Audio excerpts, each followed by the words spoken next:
আসসালামু আলাইকুম। ওয়ালাইকুম আসসালাম রহমতুল্লাহ। শাইখের কাছে একটা প্রশ্ন, যে প্রশ্নটা হচ্ছে, কোনো মুসলিম ভাই যদি অন-ইসলামিক কাজ করে, তাকে ডাইরেক্ট অপমান না করে কিভাবে নসিহত দেওয়া যায়? আলহামদুলিল্লাহ রবিল আলমিন আসসালাতু আসসালাম আলা রসুলিহি ওয়ালা আলিহি ওয়াসহাবি আজমাইন আম্মা বাদ।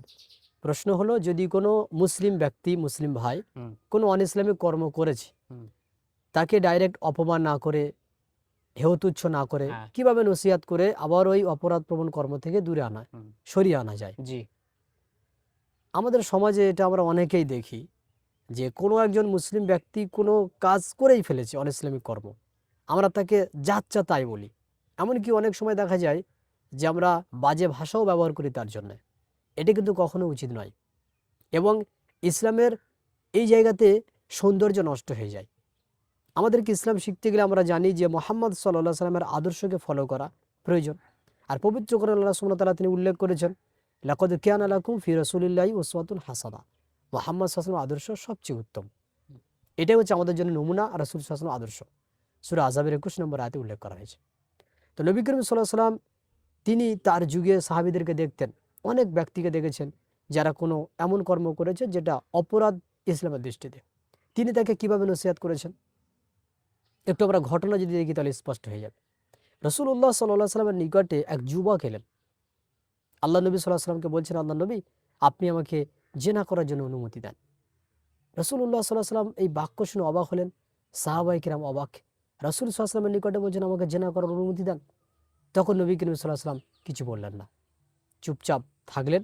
অতঃপর সেই যুবক যখন নবী করিম সাল্লাল্লাহু আলাইহি ওয়াসাল্লামকে জেনার জন্য বলতে লাগলেন, তখন আল্লাহ নবী সাল্লাল্লাহু আলাইহি ওয়াসাল্লাম তিনি বললেন, শোনো, তুমি বসো, তোমার কি কোনো বোন আছে? সে বলল, হ্যাঁ, আমার বোন আছে। তুমি কি চাইবে যে তোমার বোনের সঙ্গে কেউ জেনা করুক? তখন সেই যুবক বললেন, আল্লাহ রাসূল, না। হুম, তখন নবী করিম সাল্লাল্লাহু আলাইহি ওয়াসাল্লাম বললেন, তুমি যার সঙ্গে জেনা করতে চাচ্ছ, জেনে রাখো সে কারোর না কারোর বোন, হুম, কারো না কারো বোন। বোন, তোমার কি ফুফু আছে? সে যুবক বলল যে হ্যাঁ, আমার ফুফু আছে। রাসূল সাল্লাল্লাহু আলাইহি ওয়াসাল্লাম বললেন, তুমি যার সঙ্গে জেনা করতে চাচ্ছ, হতে পারে সে কারোর ফুফু, তুমি কি চাইবে তোমার ফুফুর সঙ্গে কেউ জেনা করুক? তখন সে যুবক বলছেন, না। নবী করিম সাল্লাল্লাহু আলাইহি ওয়াসাল্লাম আবার বললেন, তোমার কি খালা আছে? তখন সে যুবক বললেন, হ্যাঁ আল্লাহ রাসূল, আমার খালা আছে। তোমার খালার সঙ্গে কেউ জেনা করুক, তুমি কি এটা চাইবে? সে যুবক বলল, আল্লাহ রাসূল, না। তখন নবী করিম সাল্লাল্লাহু আলাইহি ওয়াসাল্লাম বলছেন, তুমি যার সঙ্গে জেনা করতে চাচ্ছ, জেনে রাখো সেও কারো না কারোর খালা। এই ব্যক্তি বলছেন, পরবর্তী সময়ে আমি যখন রাসূল সাল্লাল্লাহু আলাইহি ওয়াসাল্লামের পক্ষ থেকে এই নসিহত পেলাম, ইসলামে যখন আমি আসলাম, আমি তখন থেকে কোনো নারীর প্রতি আর দৃষ্টি উঁচু করিনি। কারণ কি, যখনই দৃষ্টি উঁচু করব তখনই আমার মনে হবে এ কারো না কারোর বোন, কারো না কারো খালা, কিংবা কারো না কারো ফুফু। এই যে নসিহা রাসূল সাল্লাল্লাহু আলাইহি ওয়াসাল্লাম করলেন কিভাবে, কত সুমিষ্ট ভাষায় এবং কত সুন্দর বুঝিয়ে দিলেন, না ধমক, না অপমান, না তাকে তিরস্কার, লা লাঞ্ছনা। এটাই হচ্ছে রাসূলুল্লাহ সাল্লাল্লাহু আলাইহি ওয়াসাল্লামের আদর্শ।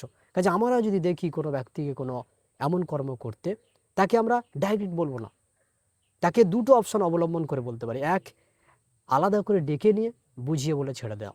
দ্বিতীয় নম্বর, যদি জনসমক্ষে বলার প্রয়োজন হয় এবং এছাড়া কোনো রাস্তা না থাকে, সেক্ষেত্রে আমভাবে বলতে হবে। যেমন রাসূলুল্লাহ সাল্লাল্লাহু আলাইহি ওয়াসাল্লাম যখন তিনি দেখতেন সাহাবাদেরকে কোনো কর্ম করতে যেটা ইসলামের দৃষ্টিতে ভালো নয়, মন্দ, নবী করিম সাল্লাল্লাহু আলাইহি ওয়াসাল্লাম তিনি মেম্বারে দাঁড়িয়ে যেতেন আর বলতেন, কওমের কি হলো, তারা এমন এমন কর্ম করছে, অথচ তিনি দেখেছেন কয়জনকে?